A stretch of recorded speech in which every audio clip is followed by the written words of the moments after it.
4 মের পর মমতার এক আঙুলের প্রতিবাদে বিজেপি দেখাবে 4 আঙুল। বিজেপি নেত্রী অপর্ণার চরম হুঁশিয়ারিতে উত্তপ্ত বঙ্গ রাজনীতি। ভারতের জাতীয় বিধানসভা নির্বাচন ইতিমধ্যেই সম্পন্ন হয়েছে। নির্বাচনের জয়ের গ্রিন সিগন্যাল পেয়ে পশ্চিমবঙ্গের তৃণমূলের মুখ্যমন্ত্রী মমতা ব্যানার্জিকে বিজেপি নেত্রী অপর্ণা চরম হুঙ্কার দিয়ে হুঁশিয়ার করে দিলেন। আগামী 4 মের পর মমতার একটা আঙুলের প্রতিবাদে 4টে আঙুল দেখাবে বিজেপি। 2026 ভারতের বিধানসভা নির্বাচনে তৃণমূলকে পরাজিত করে বিজেপি সরকার তথা জনতা পার্টি পুরো ভারত জুড়ে নরেন্দ্র মোদীকে ক্ষমতায় বসাতে যাচ্ছে। দেখুন এই বিষয়ে বিশেষ প্রতিবেদন।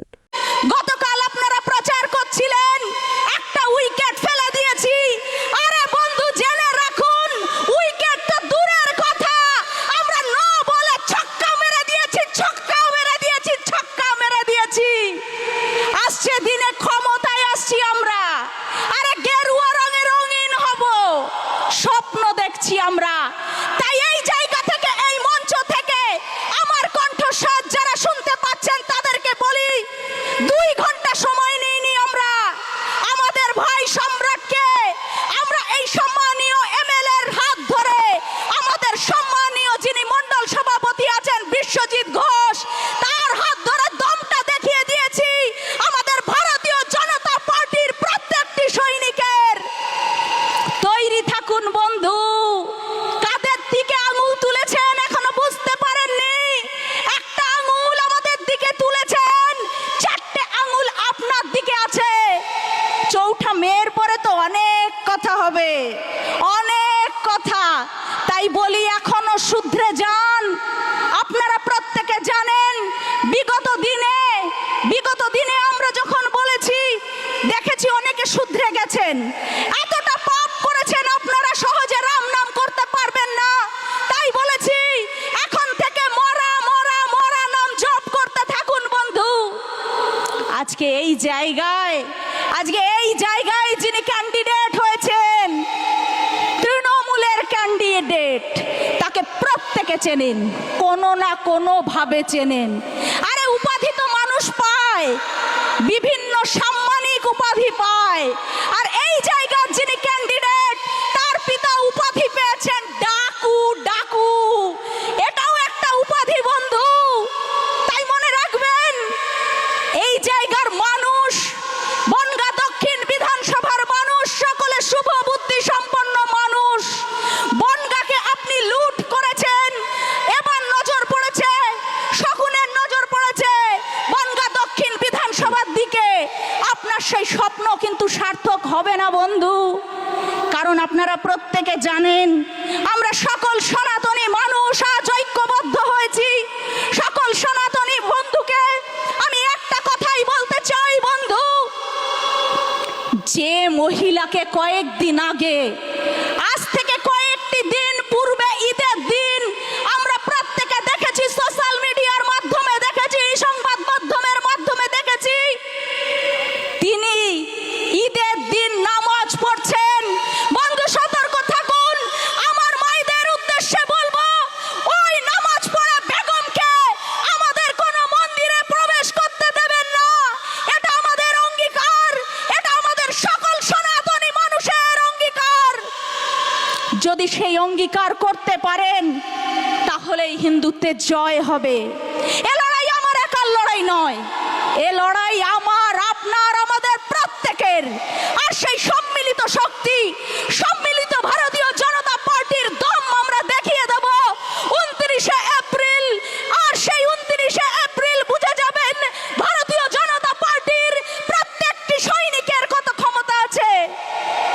খেলা করতে এসেছে আমাদের সঙ্গে, ভাববেন একবার, খেলা করতে গিয়ে ঠ্যাং মোচকে কালকে খোঁড়াচ্ছে।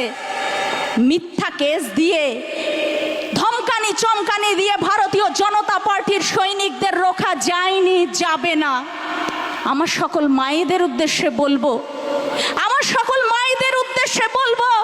আমার যারা ভাইয়েরা বোনেরা আছেন তাদের উদ্দেশ্যে বলবো, দয়া করে এই যে শাখা সিঁদুর আমরা পড়ে আছি, আগামী দিনে যাতে এই শাখা সিঁদুর আমরা পড়তে পারি, তার সম্মান আপনারা এর অক্ষুণ্ণ রাখার দায়িত্ব, সেই দায়িত্ব আপনারা কাঁধে তুলে নিন বন্ধু।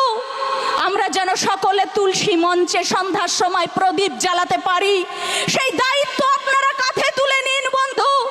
আর যদি তা না নিতে পারেন, যদি একজন নারী মুখ্যমন্ত্রী হওয়া সত্ত্বেও আজকের যে লাঞ্ছিত বঞ্চিত আমরা, সব থেকে বড় লজ্জার কথা কি জানেন?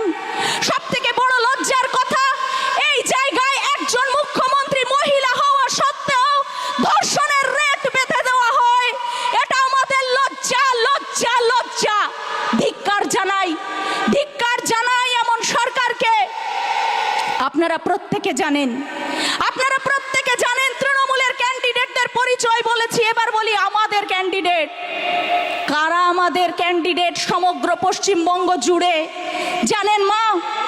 ওই যে কামদুনিতে আমার বোনকে রাত্রিবেলায় পাশবিক অত্যাচার করে দু পা টেনে হিচড়ে তাকে দুই খণ্ড করে দেওয়া হয়েছিল, সেই জায়গায় যে প্রতিবাদী মুখ, তিনি আমাদের 294টা কেন্দ্রের প্রার্থী।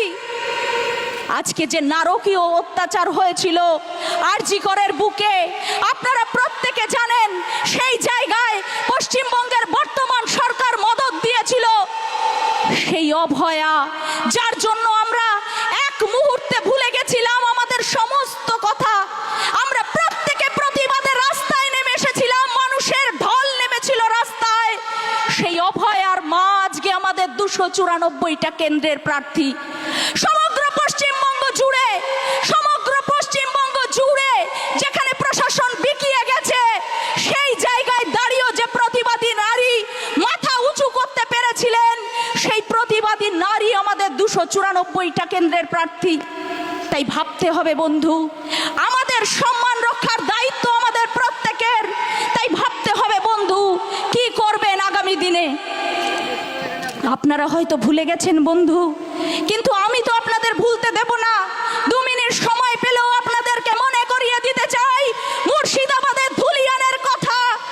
যে মুর্শিদাবাদের ধুলিয়ানে রাতের অন্ধকারে আমাদের সকল একটা ছোট্ট শিশু যে মায়ের দুধ পান করে, তাকে নিয়ে পর্যন্ত নদী সাঁতরে পালিয়ে যেতে হয়েছিল। কি অপরাধ ছিল তার?